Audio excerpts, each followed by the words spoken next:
You are listening to the It's Your Time podcast, and I'm your host, Certified Life Coach Michelle Arnold Burke. In today's episode, I'm discussing the 4 stages of consciousness.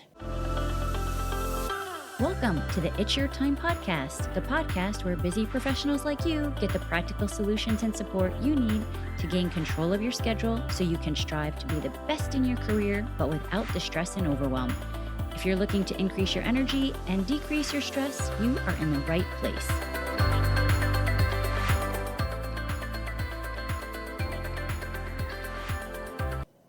Hello. Welcome back to the podcast, friends. I just want to start by saying thank you. Thank you for being here. I love hearing how this is helping you, and I love that you are in my world, and I know your time is precious and you don't get it back. And I am so grateful that you are choosing to spend a couple of minutes with me here and over at the socials. It's so much fun over there. If you're not already following me, at Michelle Burke Coaching on Instagram is usually where I'm the most fun. And I would say the most professional, you can find me over on LinkedIn. Okay, let's dive into today's topic, because today I want to talk to you about the hierarchy of competence. In psychology, the hierarchy of competence is a learning model developed by Noel Birch in the 1970s, and it's a great tool to understand when trying to learn any new skill. I think it's very important for everyone to have an understanding of this, because it might just help to give a little grace along the way. And we have all been part of the hierarchy at different times and at different levels in our lives. And I think sometimes learning or starting to learn a new skill can really cause some frustration. And knowing how this hierarchy works might just take a little pressure off of it as we all go through it. I also think that it's important because if you are teaching or training or in a coaching position, you might want to have some patience depending on where the person is that you are helping this through. So I will start by talking about each level, and I always want you to think about any of the podcasts that you listen to here, how it applies to you. So as I give examples, I see either for myself or with colleagues or clients or mentees, I really want you to start tapping into where this applies to you in your life. Okay. Now, if you were to look at a picture of this hierarchy, it's designed like a triangle. And at the bottom of the triangle, which is the largest area, that is when you first set out to learn a new skill. What this level is called is unconscious incompetence. And at the top of the triangle, once you've learned the skills, you have reached unconscious competence. So the bottom is unconscious incompetence, and at the top, unconscious competence. And according to this model, as people learn a skill, they advance up a hierarchy of competence, which includes 4 main levels. Now, I want you to stay with me, friends, because this can be a tongue twister. At the bottom, we already mentioned unconscious incompetence. Next up, conscious incompetence. Next up, conscious competence. And then at the top, which we had mentioned, unconscious competence. So let's start at the bottom of the triangle with unconscious incompetence. This is when you really know nothing. And you don't even know what you don't know. And I would say some of the mentees, for example, that I work with who are trying to break into medical device might fall into this category. I also see it with some folks that are in the industry in different roles and want to get into sales. And I specifically recall one mentee recently telling me how frustrated she was that she didn't get a job because the team said she lived out of the territory, and she said she knows and she would have been fine driving, and she understood and she was willing to make the ride. My response was, quite honestly, I don't think you fully understand the job. And I get it now. I said the same thing when I was interviewing, but I had no idea what it even meant and why it was important to live in the territory based on how the schedule goes. And I think that people in this area or in this stage just need to be able to have a little patience with themselves. And it's really important to stay curious at this level. When you say, I already know, it shuts the brain down to being open to advancing to the next stage. And I have conversations with colleagues who think after X amount of years, for example, in one role, they should just get promoted to a sales position. And again, I'm so curious as to what has actually been done in the current role that equates to said promotion. It's not just time invested, it's the results that are garnered over the time. And oftentimes, people aren't even sure how to get those results. So again, it's important to be willing to ask questions, to be willing to be wrong about something. And our brains hate to be wrong, by the way. But if we can be willing to be open, to remain curious, that's when the new knowledge can come in.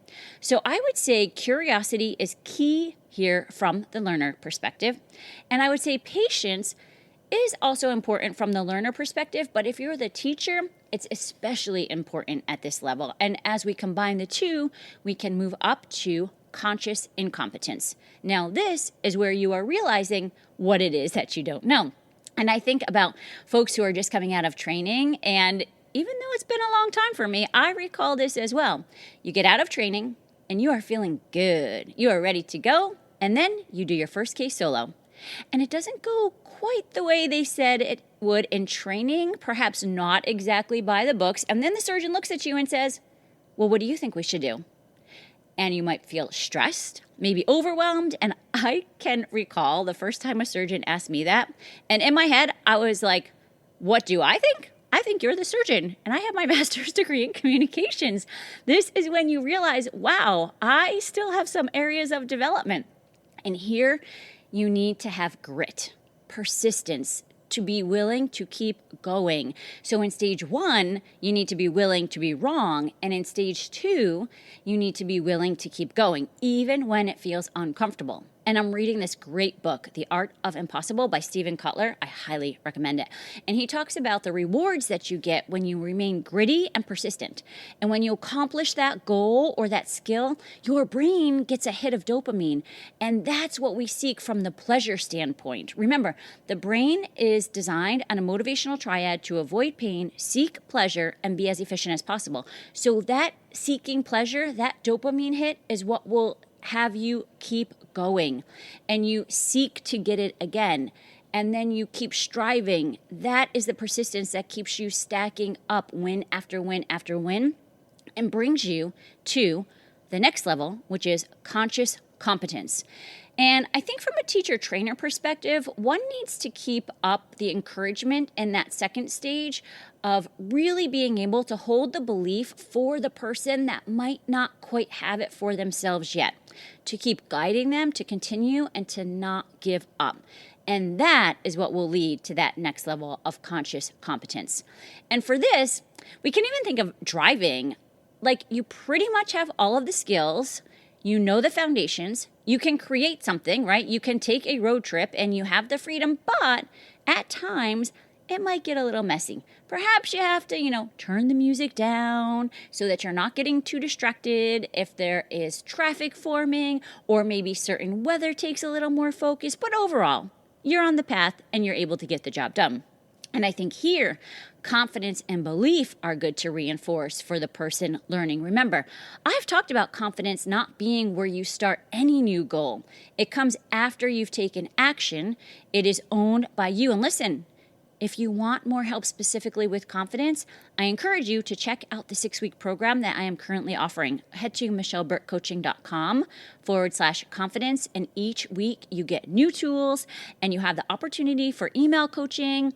It is $47 one-time payment. I am loving it. And I really wanted to make it something for more women to gain access to. So please go check it out. michelleburkecoaching.com/confidence. Okay, now I think from a teacher perspective here, it's important to maybe start taking a step back. Help to build the confidence they have in themselves, or should I say, reinforce the confidence that they are building in themselves, and then you go to the top level.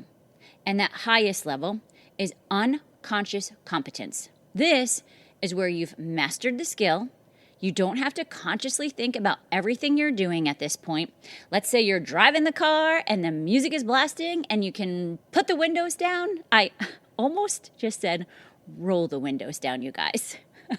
Again, aging myself. When was the last time anyone rolled a window down? But you get the point. Heck, you could even chew gum at the same time at this level. And this is when, as a teacher, you're really now perhaps more able to be a mentor for future guidance. And there will be, of course, the need for future guidance because, as I've mentioned in previous podcast episodes, I believe that we are all spinning in these spirals of growth where we go around and around, but as we do, we are going up because we learn lessons at each level.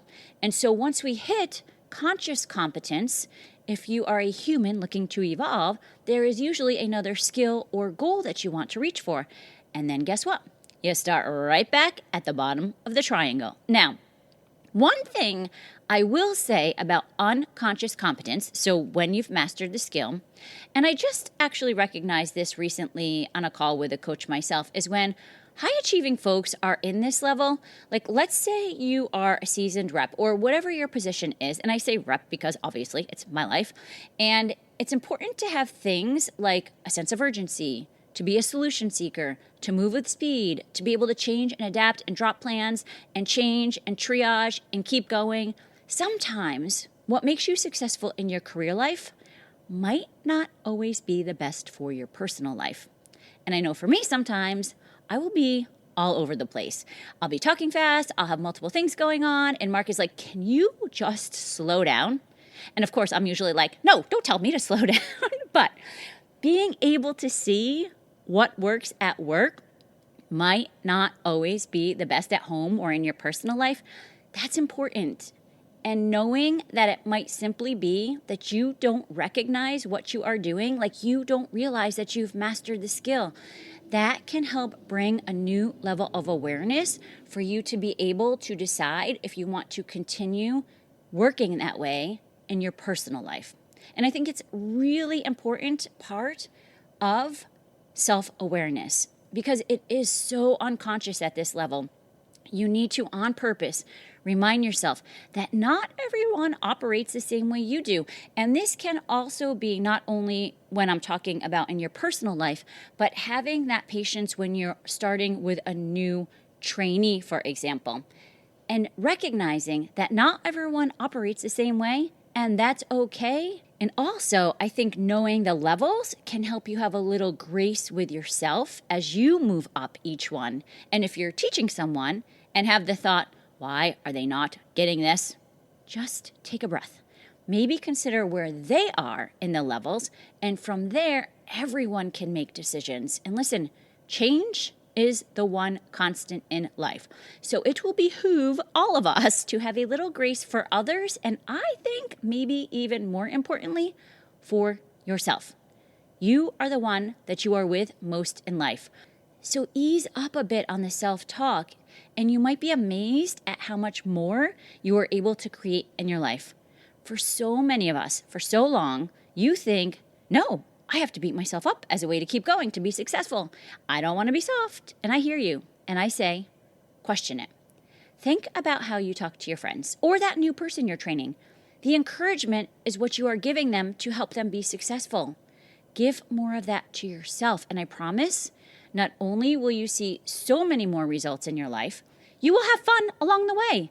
And as my girl Kelly from Peloton says, we take the work seriously, but not ourselves. And that's when we're willing to jump in and learn and do all the new things. Okay, reminder, check out the confidence program. Build your confidence and find your purpose. michelleburkecoaching.com/confidence. That's what I have for you today, friends. Take what works, leave what doesn't, and let's circle back next week for another opportunity to transform your life. Make it a great day. Take care.